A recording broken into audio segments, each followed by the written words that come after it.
Minister, I'd like to support the bill before the House this evening, which aims to put equality budgeting on a statutory footing. I think it's a very welcome proposal.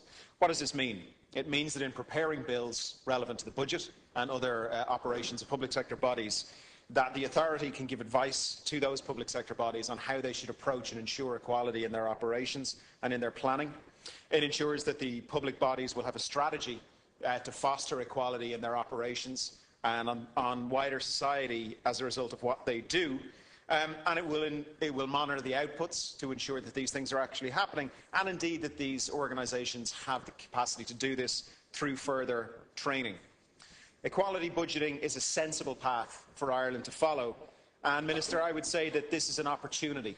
It's an opportunity to improve our planning capacity and our implementation capacity so that particular groups, particularly marginalised groups, are not inadvertently discriminated against in very important legislation like the annual budgets. Now, the Cabinet Handbook states that regulatory impact assessments should be conducted for all significant legislation. Now, as every deputy in this House will know, that doesn't happen. But it needs to happen. It needs to happen if we, as legislators, are to improve our effectiveness over the coming years. And including equality budgeting to that is a very useful addition.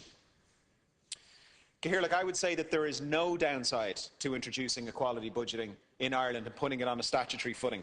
What does it do? It improves transparency. It provides very useful checks on how public assets are deployed to make sure one group isn't inadvertently discriminated against or indeed gaining over another group. And it also improves strategic thinking and analysis at a national level, at the official level here in Parliament, and also at a local level within individual public sector bodies. Equality budgeting, is in short a more enlightened and smarter way for officials, for politicians and for civil society to work.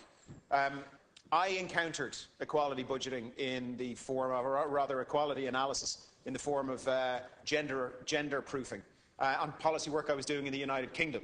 And I have to say it was very, very effective.